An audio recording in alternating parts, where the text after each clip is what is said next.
देखिए, पहले तो ये अनपढ़ लोग हैं, पढ़े लिखे नहीं हैं।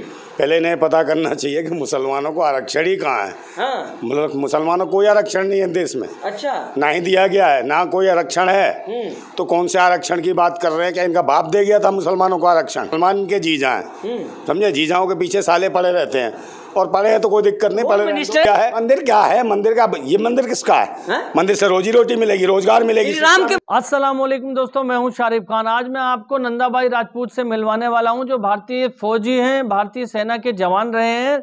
आज का जो मुद्दा है हिंदू मुस्लिम पे जिस तरह से राजनीति लोग कर रहे हैं, उस सब पे बातचीत करने के लिए हमारे साथ आए हैं। और इनका कहना है कि बहुत सालों तक इन्होंने बॉर्डर पर भारत की रक्षा की है, और अब इनका आगे का जो समय है, भारत के अंदर जो असामाजिक तत्व हैं उनसे रक्षा करने का आ चुका है। दोस्तों, हाल ही में देश के गृह मंत्री अमित शाह जी ने एक बयान दिया है मुसलमानों के आरक्षण को लेकर। मुसलमानों को पहली बात तो आरक्षण मिलता ही ना की बराबर है। आप ये मान लीजिए कि बिल्कुल बहुत ही ज़्यादा कम मिलता है, और उस पर भी देश के इतने बड़े संवैधानिक पद पर बैठे हुए शख्स माननीय अमित शाह जी गृह मंत्री मुसलमानों के आरक्षण को लेकर जिस तरह की भाषा का प्रयोग कर रहे हैं, उस पर जवाब देने के लिए नंदा भाई राजपूत उर्फ हमारे फौजी भाई भारतीय सेना के जवान आ चुके हैं। इनसे बातचीत करते हैं। ये आपको बताएंगे कि सरकारें किस तरह से आपको बेवकूफ़ बनाकर हिंदू मुस्लिम का नाम लेकर के वोट ले रही हैं, और इन्होंने सालों तक बॉर्डर पर रक्षा की है। तो इनके साथ कितने मुसलमान थे, वहाँ कितने मुसलमानों ने अपनी जान दे करके भारत की रक्षा की, कितने मुसलमान आज भी बॉर्डर पर लगे हुए हैं भारत की रक्षा करने के लिए, और देश के अंदर रहने वाली सरकारें किस तरह से हिंदू मुसलमान करने में लगी हुई हैं। नंदा भाई राजपूत ये आपको बताएंगे, और साथ ही साथ ये भी बताएंगे आपको कि किस तरह से हिंदू और मुसलमान मिलकर के अपनी जानें लगातार दे रहे हैं, और देश के अंदर हिंदू मुसलमान एक दूसरे की जान लेने की कोशिश कर रहे हैं, कभी गाय के नाम पर, कभी मस्जिद मंदिर के नाम पर, कभी किसी चीज के नाम पर। तो चलिए नंदा भाई राजपूत से बातचीत करते हैं। ये वीडियो शुरू करने से पहले मैं आपको बता दूं कि नंदा भाई राजपूत ने इस वीडियो के अंदर जो कुछ भी कहा है उसकी सत्यता की पुष्टि हम नहीं करते। हमारा काम है केवल इनके निजी विचारों को आप लोगों तक पहुंचाना। इस वीडियो के अंदर इनको जितना भी गुस्सा आया, गुस्से के अंदर जितनी भी इन्होंने बातें कही, इन सारी बातों की जिम्मेदारी इनकी खुद की है। लेकिन ये जो कुछ भी बोल रहे हैं उसको ध्यान से सुनना। अगर इनकी बातें आपने ध्यान से सुन ली तो आप बहुत कुछ समझ जाएंगे इस वीडियो के अंदर। तो शुरू करते हैं वीडियो। देखिए, पहले तो ये अनपढ़ लोग हैं, पढ़े लिखे नहीं हैं। पहले इन्हें पता करना चाहिए कि मुसलमानों को आरक्षण ही कहाँ है। हाँ। मतलब मुसलमानों को कोई आरक्षण नहीं है देश में। अच्छा। ना ही दिया गया है, ना कोई आरक्षण है। तो कौन से आरक्षण की बात कर रहे हैं? क्या इनका बाप दे गया था मुसलमानों को आरक्षण? सबसे पहले सोचने वाली बात यह है, ये पागल लोग हैं, इन्हें राजनीति करनी है हिंदू मुसलमान पे। मुसलमान के जीजा हैं, समझे? जीजाओं के पीछे साले पड़े रहते हैं, और पढ़े हैं तो कोई दिक्कत नहीं। पढ़े मिनिस्टर है, थोड़ा मर्यादित भाषा बोलिए। कौन से क्या बात है? होम मिनिस्टर क्या ऐसे होते हैं? उन्हें यही नहीं पता कि किस आरक्षण की बात करनी है, किसकी नहीं करनी है। आरक्षण देना दलितों का, पिछड़ों का आरक्षण क्यों नहीं दे देते भाई? ये बताए अमित शाह। देखिए, कुछ नहीं है, इनका कोई तैयारी नहीं है। इनको क्या है, हिंदू मुसलमान करके पूरे देश में मीडिया इनकी है मेन मिस्ट्री मीडिया इनकी है, वो सब बिकाऊ मीडिया है। मंदिर क्या है? मंदिर का ये मंदिर किसका है? मंदिर से रोजी रोटी मिलेगी, रोजगार मिलेगी, राम के मंदिर है, स्वास्थ्य मिलेगी। अरे श्री राम के पता नहीं, देश में लाखों मंदिर है, कहाँ पर क्या जाता है भाई? जिस मंदिर में दक्षिणा दिया, पंडित छोड़ के चला जाता भगवान को, उस मंदिर को कहता इसमें कुछ पैसे नहीं आते। इन्हें भगवान से कुछ नहीं लेना। इन्होंने मंदिर के नाम पे ट्रस्ट बना रखे हराम खाऊओं ने, समझे नहीं? रामचंद्र तो भिखारी थे, भीख मांग रहे थे ना, ये इज्जत दिला रहे हैं। ये रामचंद्र से भी ऊपर हो गए, समझे? यही दिला रहे सबको, यही लेके आए। तो उससे पहले तो राम था ही नहीं। ये क्या नौटंकी बाज है? कहाँ से धूर्त लोग आ गए हैं? इस देश की अस्मिता, इज्जत, सम्मान, स्वाभिमान सबको इनको दावों पे लगा दिया। बहन बेटियों का सम्मान, अपमान इनके लिए कोई महत्व नहीं रखता कि सम्मान क्या है, अपमान क्या है, इन्हें कुछ नहीं दिखता। क्योंकि ये भड़वे टाइप के लोग आ गए, दलाल टाइप के लोग आ गए, दलाल हैं। और पहले कांग्रेस ने देश की देखा है, प्राइवेटीकरण करा है, बिजली का निजीकरण करा, सबका करा। इसी की परिपाटी को आगे बढ़ाते हुए भारतीय जनता पार्टी ने तो पूरे महकमों का, सरकारी महकमों का सबका निजीकरण शुरू कर दिया। और कुछ नहीं है इनके पास मुद्दा। अगर ये हिंदू मुसलमान ना करे ना, देश की जनता इन्हें देख लेगी, इनसे सवाल जवाब करेगी, इनसे पूछेगी शिक्षा कैसी है हमारी, स्वास्थ्य कैसा है, रोजगार दीजिए, समझे नहीं, सुरक्षा दीजिए। बिल्कुल पैर छू रहे हैं भाई, कोई भी छू सकता है किसी के पैर। मैं आपके पैर छू लूंगा तो क्या आपका डंका बज गया? सम्मान देना यार, डंका मिल रहा है ना। मेरी बात सुन लो, डंका कोई बजा सकता, कोई भी ढोल खरीद ले कहीं भी बजा लेगा डंका। वो दिख रहा है चर्चा किसका है, ये नौटंकीबाज है, पाखंडी है।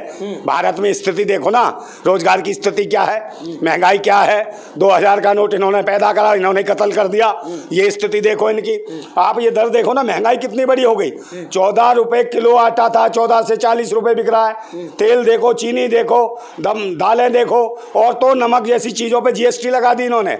नमक जिसके लिए देश के क्रांतिकारियों ने एक आंदोलन किया था कि हमारे लोग अपने देश का नमक खाएंगे। अगर किसी चीज की साग सब्जी की कमी हो गई तो कम से कम रोटी से गरीब आदमी नमक तो खा लेगा। मगर इस नमक हराम सरकार ने नमक पे भी जीएसटी लगा दी, तो ये तो नमक हराम सरकार है। पहले भी ईवीएम सरकार थी, और अगर ईवीएम पे वोट होता है तो अब भी ईवीएम सरकार यही आने वाले हैं। अभी भी ईवीएम पे डाउट है आपको? अगर ईवीएम देखिए, अगर ईवीएम पे नहीं होता, बैलेट पेपर पे देश की जनता को चुनाव कराना चाहिए। अगर बैलेट पेपर पे होता है तो इस बार मोदी सरकार नहीं, मोदी सरकार का अंतिम संस्कार हो जाएगा। मैं बता रहा हूँ आपको। डाउट क्या पूरे देश जानता है, सबको पता है, चुनाव आयोग को पता है, सुप्रीम कोर्ट को पता है। आप चुनाव आयोग पे भी सवाल खड़ा कर रहे हैं। चुनाव आयोग को सबको जानते हैं हम। आप देखिए ना, उसमें आज मुसलमानों का ठीकरा मचा रहे हैं कि मुसलमान आरक्षण, मुसलमान आरक्षण। भारत निर्वाचन आयोग में देखे जाके कि कौन कौन सी जातियों के लोग उसमें पदाधिकारी हैं, उसमें बताओ। आप पत्रकारों पता करो कौन जाति के बैठे हैं, वो कौन नौटंकीबाज हैं, किस कौम के बैठे हुए हैं। हर महकमे में देखो, सुप्रीम कोर्ट में देखो किस जाति के लोग बैठे हैं, किन महकमों में जाके तो देखो कितने आईपीएस आईएएस किस जातियों के लोग हैं। आप इसको पता करो। बताइए ना, तो आप मुझे बताओ ना, मुसलमान कितने हैं बताओ, दलित कितने हैं, पिछड़े कितने हैं, इसको काय का योग्य होगा है? योग्य तो वो भी थे, तो आरक्षण वाले खा गए सब योग्य आदमियों की चीज। मुस्लिम आरक्षण से आपको इतना प्रेम क्यों है? काय का मुस्लिम आरक्षण है कहाँ भाई?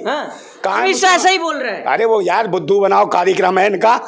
भगवा ले आए, कभी ये ले आए, कभी कहते हो वहाँ फलानी जगह भगवान दबा है, कब फलानी जगह भोलेनाथ दबे हैं। एक बात बताओ, जो मतलब कि जो दुनिया में, सारी दुनिया में कलकल में समाया है, वो कहीं दबा सकता है?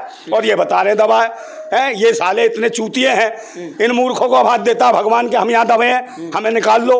भगवान तो कलकल में समाया यार, सबके अंदर है भगवान, तुम में, मुझ में, इनमें, कलकल में है ना, तो मुझ में भगवान है। तो मेरी बात, हिंदुओं का विरोध क्यों कर रहे हैं? कौन हिंदू है? आप क्या है? मैं राजपूत हूँ, क्षत्रिय हूँ। वो वाला क्षत्रिय नहीं हूँ, रक्षक हूँ देश का। ये देश का रक्षक हूँ, हिंदू नहीं है। अरे देश की रक्षा करना मेरा काम है। हर कौम, हर जाति, हर धर्म, मजहब, खेत की, खलिहान की, गांव की, शहर की, कॉलोनी की, कस्बे की, सबकी रक्षा करना मेरा धर्म है रक्षक। समझे नहीं? तो हिंदू नहीं है आप? नहीं, हिंदू नहीं हूँ मैं ना। हिंदू मुझे बताओ ना क्या है? राजपूत क्यों लगा रखा है? क्यों राजपूत? क्या भाई? राजपूत तो कोई भी हो सकता है। राजपूताना कौन है? राजपूत कौन होते हैं? जो देश की रक्षा करता है वो राजपूत है।